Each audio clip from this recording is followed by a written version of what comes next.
Freedom from enslavement in America involved many long and difficult struggles, slave rebellions, attempted escape, and even fighting and dying in a bloody war between the states.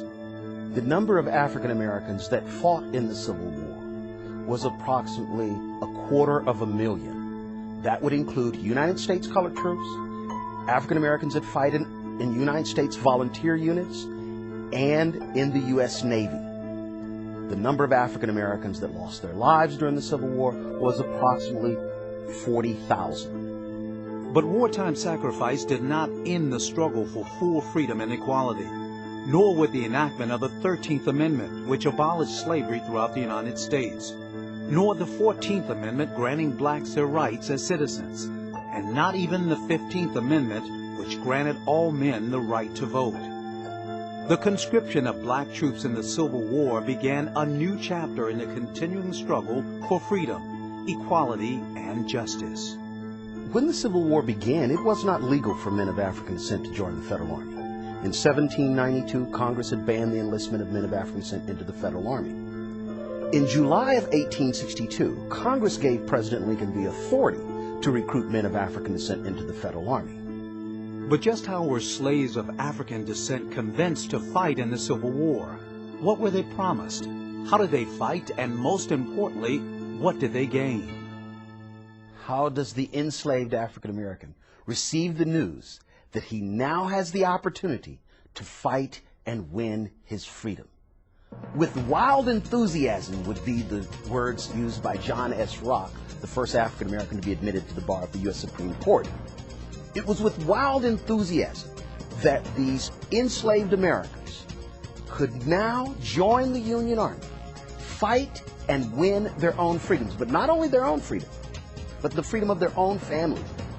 They could become the emancipators, the great emancipators, if you will, the liberators of their own families.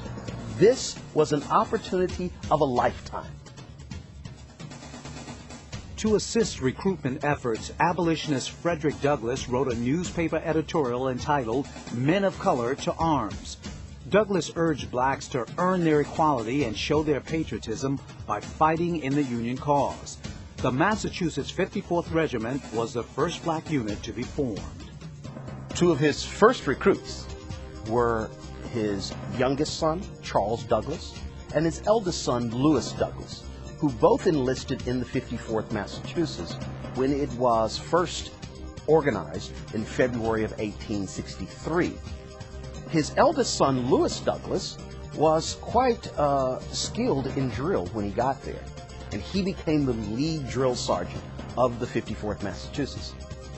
The order from the War Department, published in May of 1863, created a separate bureau of the U.S. Army. This separate bureau of the U.S. Army is where all the United States colored troop regiments were mustered into service. So even the 54th Massachusetts, which retains its state designation, was brought in to the Bureau of United States colored troops. Although recruitment speeches promised black soldiers equality in the Union Army, they were not treated equally, yet they performed with distinction. Their courage on the battlefield really changed the opinion of many Americans of European descent, because it was very clear after watching those soldiers on the battlefield that men of African descent could in fact fight. President Lincoln said that the war against the South could not have been won without the help of the black freedmen. So how are these brave men, these freedom fighters, remembered today? The African American Civil War Museum opened up in 2000 under the leadership of Dr. Frank Smith Jr., the founding director of the museum. He had a dream to build a memorial to these freedom fighters, and in 1998 he dedicated the African American Civil War Memorial at 10th and U Street to these soldiers. Opened up the museum 2 years later, and at the African American Civil War Museum we tell the story of these American freedom fighters who marched from slavery to freedom to become the liberators of their own families. These are our forefathers who helped save the Union, abolish slavery, and establish democracy. In fact, all Americans should be grateful to these Americans who make it possible for us today, in good faith, to pledge our allegiance to an indivisible republic, a republic they helped keep together, with liberty and justice for all. They fought expressly to extend the blessings of liberty to all Americans. These are American freedom fighters, and all Americans should be proud of them, grateful to them, and especially Americans of African descent.